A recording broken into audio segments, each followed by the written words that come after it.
రవితేజ ఇప్పుడు కామెడీకి care of address కదా రవితేజ. అట్లా కాకుండా ఇది మొత్తం సీరియస్నెస్ ఉంటది మూవీ మొత్తం. డిఫరెంట్ కొంతమంది ఫ్లాప్ అన్నారు ఏమంటారు? అరే అన్న ఏం ఫ్లాప్ అన్న, ఎంత మంచి సినిమాని ఫ్లాప్ అంటే నువ్వు చూడు పార్ట్ కూడా ఉంది ఇంకా. నువ్వు ప్రతి ఆడియన్స్ సినిమా ఎండింగ్ లో ఎంత ఎక్సైట్ అవుతారో మీరు ఒకసారి లోపల చూడండి. ఈడ మీరు చెప్పిన వాళ్ళ మాట కాదని ఇప్పుడు చెప్పేటోళ్ళు మస్తు చెప్తారు. సినిమా 2 days తర్వాత ఇంకా వేరే రివ్యూ కూడా చేంజ్ అవుతుంది. నేను అదే చెప్దాం అనుకుంటా అందరికి. ఎవరైతే ఫిలిం ఇండస్ట్రీలో ఉన్నారో రవితేజ ఒకప్పుడు చాలా హిట్స్ ఇచ్చిండు. ఇప్పుడు కలెక్షన్ పరంగా సినిమా నడుస్తుంది. ఇప్పట్లో కలెక్షన్ పరంగా కాదు. 100 days 50 days 75 days అనేది అప్పుడు థియేటర్ లో పిలిపించుకున్న హీరో రవితేజ. దాంట్లో చాలా మంది తక్కువ హీరోలలో రవితేజ ఒక్కడు.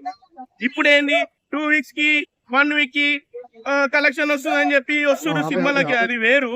అట్లాంటి వాళ్ళని తక్కువ అంచనా. ఇప్పుడు చాలా మంది ఫిలిం ఇండస్ట్రీలో ప్రొడ్యూసర్లు చాలా తక్కువ అంచనా వేస్తారు రవితేజ అని. ఏకండి కొత్త డైరెక్టర్లకి ఛాన్స్ ఇచ్చినప్పుడే రవితేజ ఏందో ఇది ఒక మంచి డైరెక్టర్ తోటి రవితేజ సినిమా పడ్డది అనుకోండి, ఎవరు పనికిరారు. మళ్ళీ రవితేజ పార్ట్ ఉందంటారా? ఉన్నది పార్ట్ ఉంది.